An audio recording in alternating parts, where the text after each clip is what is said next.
Olá!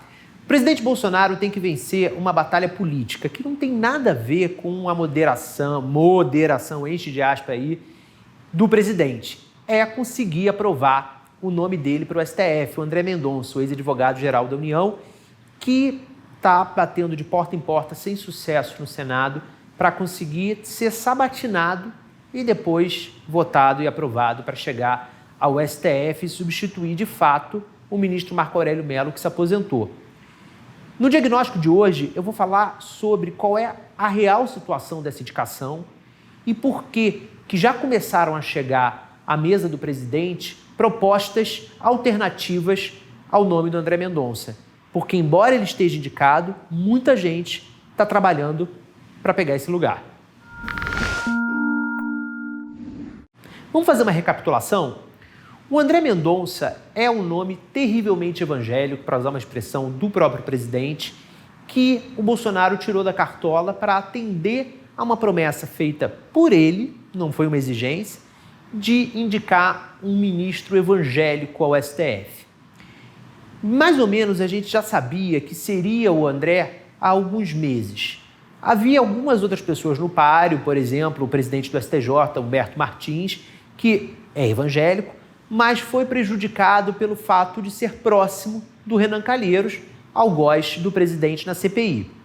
Havia também juízes de primeira instância, desembargadores também evangélicos correndo por fora e um nome não evangélico que beijou a mão dos bispos, mas segue católico, que é o Procurador-Geral da República, Augusto Aras.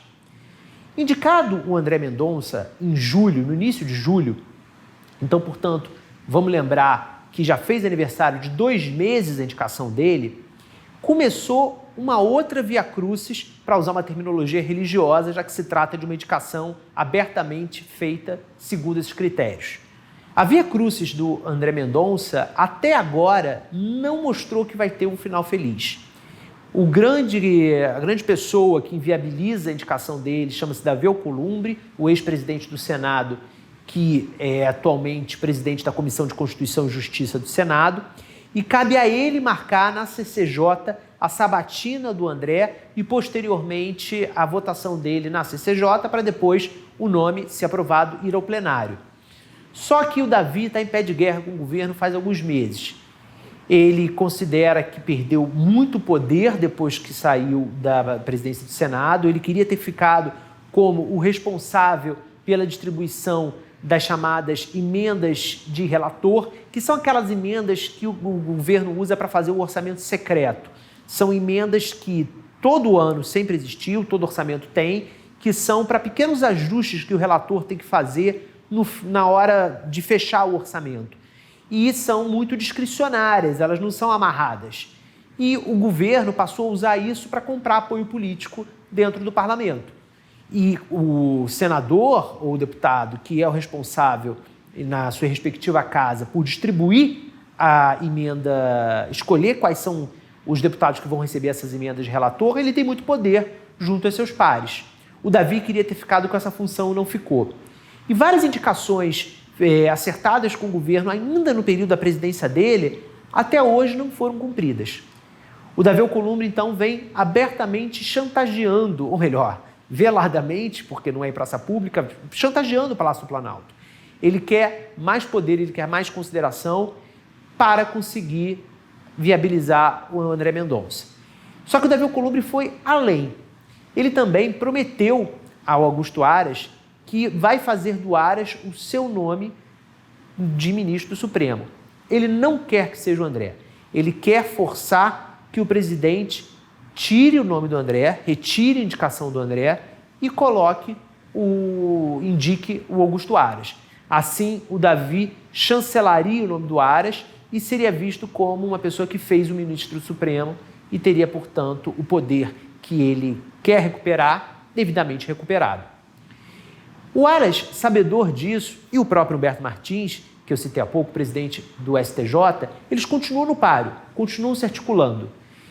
E agora começaram a chegar, por conta disso, à mesa do presidente propostas alternativas. Por exemplo, uma solução que chegou essa semana ao Bolsonaro propõe que ele converse com o André propõe ao André que o André abra mão da indicação. Ele, então, indicaria não Aras, até para não atender a um desejo do Davi Alcolumbre e, assim, não passar uma mensagem equivocada de que ele aceitaria chantagens, mas sim o Jorge Oliveira, um grande amigo da família Bolsonaro, que atualmente é ministro do TCU e já foi cogitado em outros momentos para esse cargo.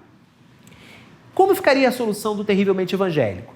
Ora, o presidente diria aos líderes evangélicos que ele tentou, ele indicou um terrivelmente evangélico, mas o Senado não quis. Indicaria o Jorge e, para dar um prêmio de consolação ao André Mendonça, indicaria o André Mendonça para o lugar do Jorge Oliveira no TCU. É uma costura que pode dar certo. Agora, certamente, da mesma maneira que chegou essa ao Bolsonaro, devem estar chegando diversas outras fórmulas para tentar resolver essa equação, que é uma equação de difícil solução. O Davi Alcolumbre não quer abrir mão, o Bolsonaro também não quer o ônus de ter que retirar a indicação, e o André Mendonça está sendo resiliente, ele segue tentando. Ele tem reclamado dos bastidores de ter sido abandonado pelo presidente, ele diz que foi jogado aos leões e que o Bolsonaro não está mais fazendo nada para viabilizar o nome dele, mas não se ruboriza de seguir tentando. Recentemente eu contei na coluna uma história dos detalhes, né, da saga do André Mendonça para tentar ser recebido pelo Renan Calheiros, que tem gerado cenas constrangedoras. Outro dia o André Mendonça telefonou no início da noite para o gabinete do Renan Calheiros e, sabendo que o relator da CPI estava lá, porque era um horário que não estava tendo CPI, ele imaginou que o Renan estivesse no gabinete, perguntou se podia dar uma passada para tentar conversar com o Renan, que é uma das principais resistências ao nome dele. E o Renan foi, digamos, um pouco maldoso, falou, fala para ele seguir tentando, vai ligando que uma hora dá certo. É uma conversa para muito tempo e eu hoje não tenho tempo para receber o André Mendonça. Esse tipo de episódio retrata muito bem a situação do André. É uma situação quase que de humilhação pública. Quanto tempo que ele vai aguentar isso? Quanto tempo que o governo vai seguir nessa batalha? Quanto tempo o Davi Alcolumbre também vai conseguir resistir às pressões que vem sofrendo? Os líderes evangélicos, por exemplo, estão indo diretamente ao Rodrigo Pacheco, presidente do Senado, para fazer pressão sobre o Davi Alcolumbre. Isso tudo a gente vai ter que aguentar os próximos capítulos da Via Crucis do André Mendonça. Valeu!